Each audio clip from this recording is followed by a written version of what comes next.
love, and the purpose of God in my life.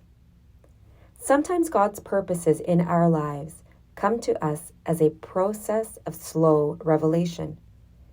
We believe in His love, but we want His blessing now. Sarah experienced the giving of love, but she had to wait until God performed a miracle. Then she saw with her own eyes the grace of God in her life. Genesis chapter 21, verse 1 to 6 says, Now the Lord was gracious to Sarah as he had said, and the Lord did for Sarah what he had promised. Sarah became pregnant and bore a son to Abraham in his old age, at the very time God had promised him.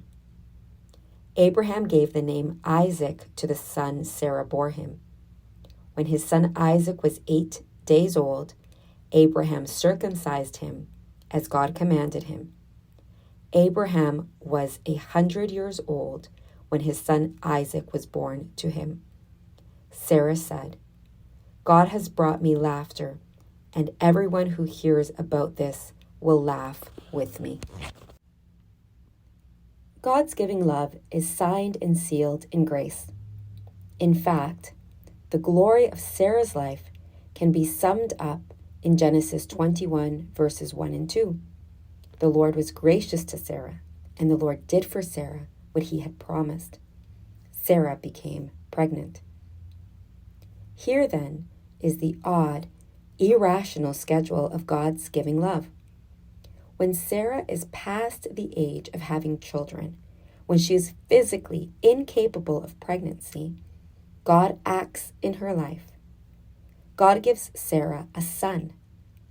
Sarah, the old one, had once laughed at the notion of late-in-life motherhood. And so the name of her firstborn son, Isaac, is laughter.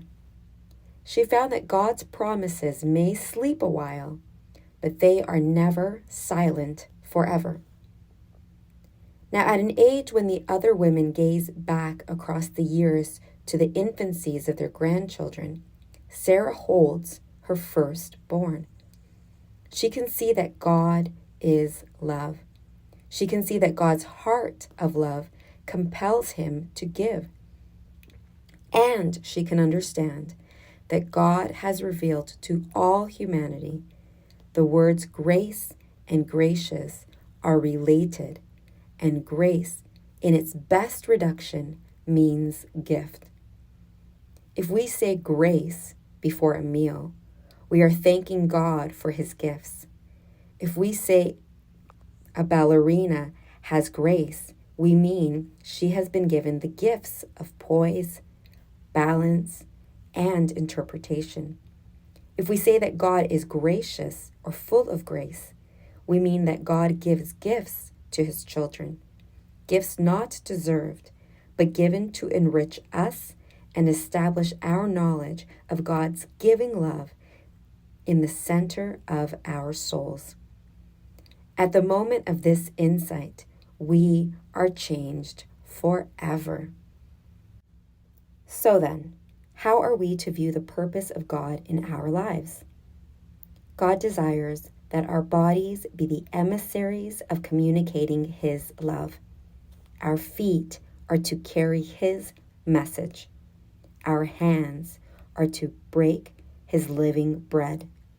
Our minds are to hold his vision. Our hearts are to beat with his compassion. All of this is to be done in the name of love.